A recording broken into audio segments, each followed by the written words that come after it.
in this video, we'll quickly do logarithm and binomial theorem. And remember, we will be covering only those aspects which are important in understanding the fundamentals of physics. So let's get started. Well, we'll start with the definition first. Let's say there is any positive real number. So this n is a positive real number. So we can write that this positive real number is equal to a to the power x. That means we can express any positive real number in this form. Basically, this a is called as base and this x is called as exponent of this base. For example, the number 9, it can be written as 3 to the power 2. And it is not just that in case of perfect square we can do it. We can do it in case of any positive real number, that it can be written as in the form of a to the power x. Now see, this mathematical statement can also be written in this form, that log of n to the base a is equal to x. So basically, what is meant by log of n to the base a? It means that to what power a should be raised in order to get it equal to n. For example, if we want to write log of 9 to the base 3, it means that to what power this 3 is to be raised in order to get it to be equal to 9. And you know that the answer is going to be equal to 2. Well, this is the definition of the statement n equal to a to the power x and log of n to the base a. Now let's note few important things from here. So the first thing that we will note, it is that this n is always greater than 0 because we're talking about a positive real number. Second, that this a is also greater than 0, and third, a is never equal to 1. Second thing that we will note from here is that any real number n, it can be written as a to the power x, and x can also be written as log of n to the base a. So any real number can be written as a to the power log of n to the base a. Third thing we can note from here is log of 1 to the base a is going to be equal to 0. That's obvious because a to the power 0 will be equal to 1. Next thing that we can note, log of n to the base n is equal to 1. Next, log of n to the base 1 by n is equal to minus of 1. And finally, we will talk whether this quantity log of n to the base a, when it is going to be positive, when it is going to be negative.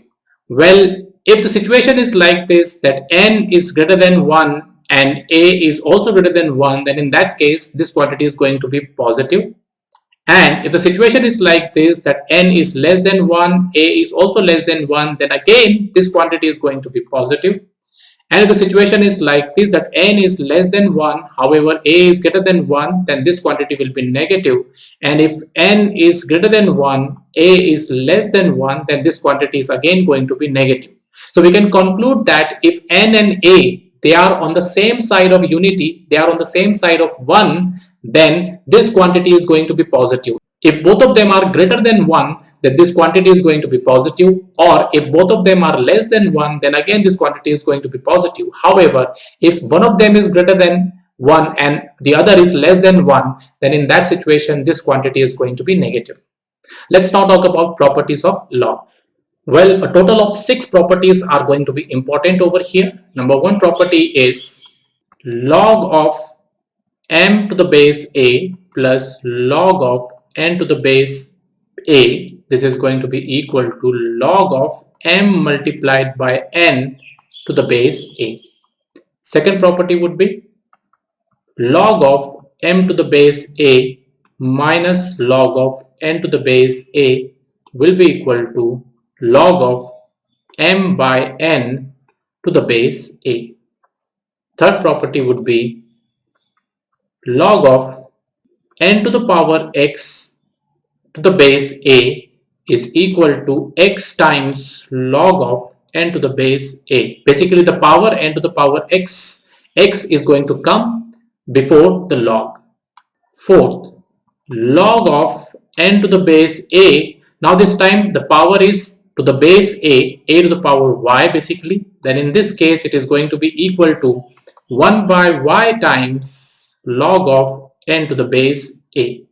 And in fact we can use this third property and fourth property together in case where we have powers on both n and a. Let's now talk about the last two properties. Fifth number, log of n to the base a is equal to 1 upon log of a to the base n. Basically, if you want to swap a with n and n with a, in that case we can use this property. And the last property here which is useful for us, it is going to be log of n to the base a is equal to log of n to the base b divided by log of a to the base b. Basically, this is the base changing property. If we do not like this base a and we want to have some other base, then in that case we can use this property. And in fact, in the next step, we can also write it as log of n to the base b multiplied by log of b to the base a. So these 6 properties of logarithm are going to be very much useful whenever we have to deal with log in physics. Now we'll talk about the two types of logarithm. One is common logarithm and the other one is natural logarithm. In common logarithm, the base value is taken as equal to 10, and in natural logarithm, the base value is taken as equal to e. This e is a Napier's constant. Its value is approximately equal to 2.731.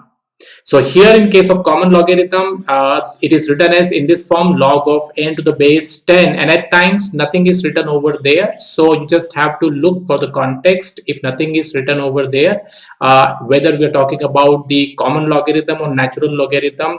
Mostly it is the common logarithm. And in case of natural logarithm, it is written as like this, log of n to the base e, or simply it is written as ln of n. When we say ln n, it means that it is log n to the base e. We're talking about the natural logarithm.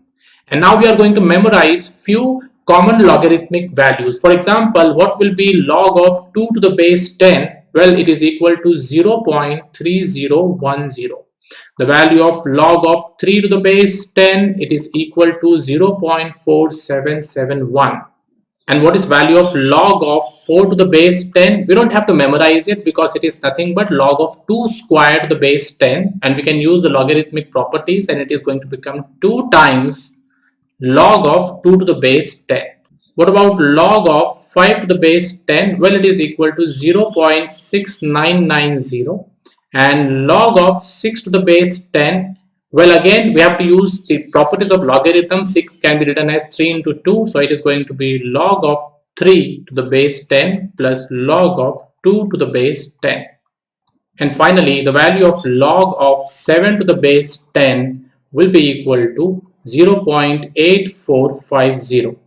We don't have to memorize the value for log of 8 and log of 9, because log of 8 can be written as 2 to the power 3, and log of 9 can be written as 3 to the power 2, and we can use the logarithmic properties and we can find out their value. So these values, log 2, log 3, log 5, log 7, we should memorize. And apart from these values, we should memorize the value of ln 10, which is equal to 2.303.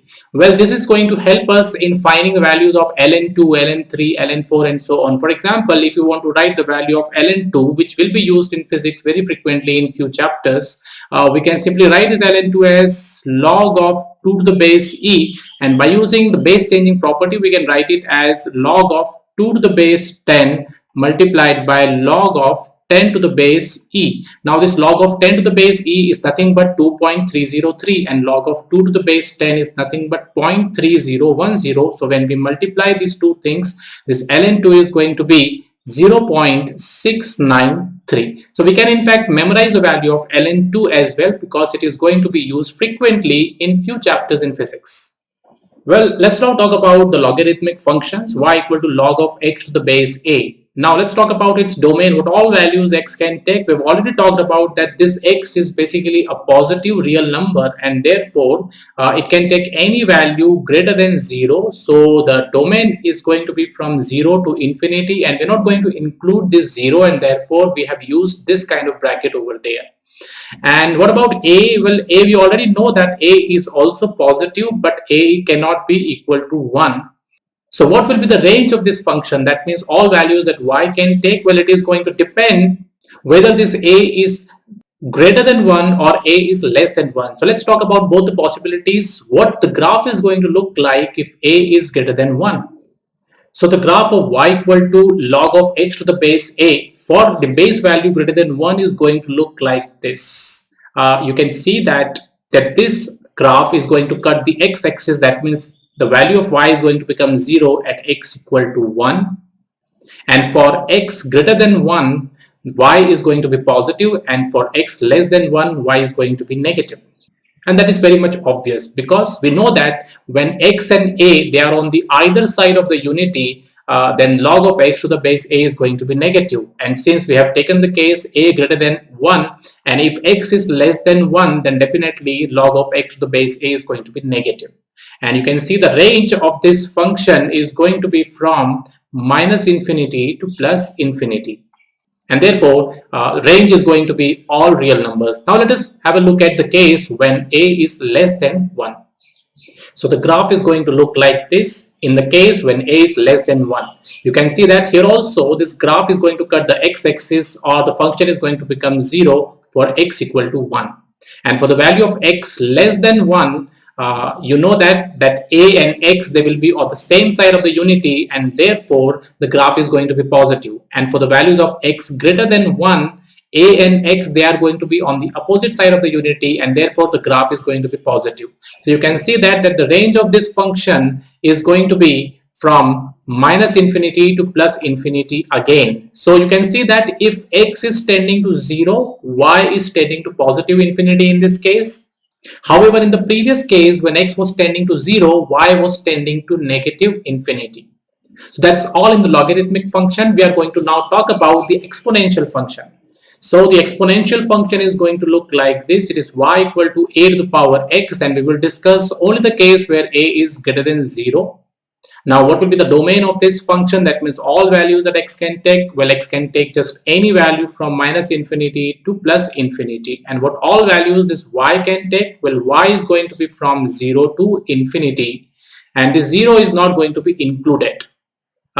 This thing will be clear when we look at the graph of this function, and in order to look at the graph of this function, we have to divide it again into two cases. First case would be when a is greater than 1, and second case would be a is less than 1. Of course, it is greater than 0 because we are not discussing the case where a is less than 0. That means a is negative.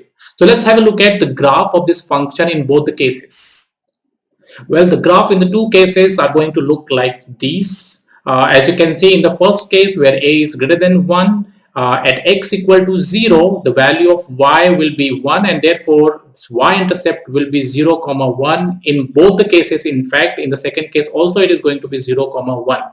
However, in the first case, this a is greater than 1. That means it is a number greater than unity. If you keep on increasing this power, then the value of y will also keep on increasing, and therefore as x approaches infinity, this y also going to approach as infinity. Now if x becomes negative, basically it is going to become 1 by a, and therefore it is now going to become a number less than 1, and therefore if we keep on increasing x in the negative side, this y is going to become lesser and lesser and lesser, and therefore it is going to approach 0, but it will never become 0. Similarly, if you try to understand in the second case, this a is less than 1. For example, let's say this is 1 by 2. So if it is 1 by 2, and if you keep on increasing the value of x, that means 1 by 2 to the power, it is increasing, then definitely the overall number y is going to become smaller and smaller and smaller. And therefore, as x approaches infinity, y is going to approach 0. And similarly, if x becomes negative, then 1 by 2 is going to become 2. So it is going to be 2 to the power whatever it is. Then as you proceed in the negative x direction, y is going to approach positive infinity. And this is how the exponential graphs in the two cases will look like. Well, this is all in the logarithm. Now we are going to do the binomial theorem. Well, this binomial theorem, it's a huge chapter in mathematics. However, as I said, that we will be covering only a little aspect of it, which is important in understanding the fundamentals of physics. So first of all, we'll discuss what is meant by binomial expression. Well, any expression that contains two terms is called as binomial expression. For example, a plus b. This expression contains two terms, so it is a binomial expression. It can be a to the power 2 plus b to the power 3. It can be 2x plus 3y. So any expression that contains two terms, it is called as binomial expression. What is this binomial theorem? Well, binomial theorem describes the expansion of any binomial expression. For example, this is a binomial expression and we have this a plus b to the power n and we want to expand it. Then binomial theorem helps us in expanding it. So basically we are interested in knowing what is a plus b to the power n, what it is going to be. For example, if it is, let's say a plus b to the whole power 2, then we already know that it is equal to a square plus b square plus 2ab. And if it is a plus b to the whole power 3, then it is going to be a cube plus b cube plus 3ab square plus 3ba square. But what if it is a plus b to the power 10, it is 11, then in that case this binomial theorem helps us. So according to binomial theorem, this a plus b to the whole power n is equal to a to the power n plus n times a to the power n minus 1 into b. Basically it's b to the power 1 plus n into n minus 1 a to the power n minus 2 b to the power 2 divided by 2 into 1 plus and so on. Basically the next step it would be n into n minus 1 into n minus 2, a to the power it will become n minus 3 and b to the power it will become 3, and in the denominator it will be 3 into 2 into 1, and it will continue up to when we will get b to the power n finally. So this is the binomial theorem, and let's see how in physics it is going to help us. Well, in physics, many times we are going to have this situation that we have to talk about what is 1 plus x to the power n.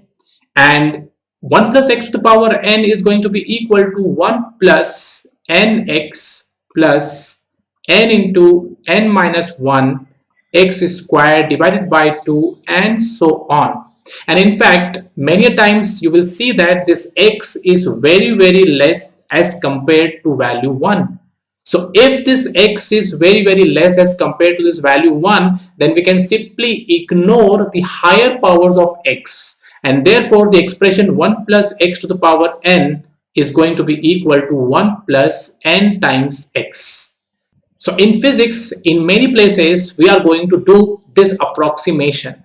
So this is basically the approximate expansion of 1 plus x to the power n, and in which case we can do it in a case where x is much, much less than 1.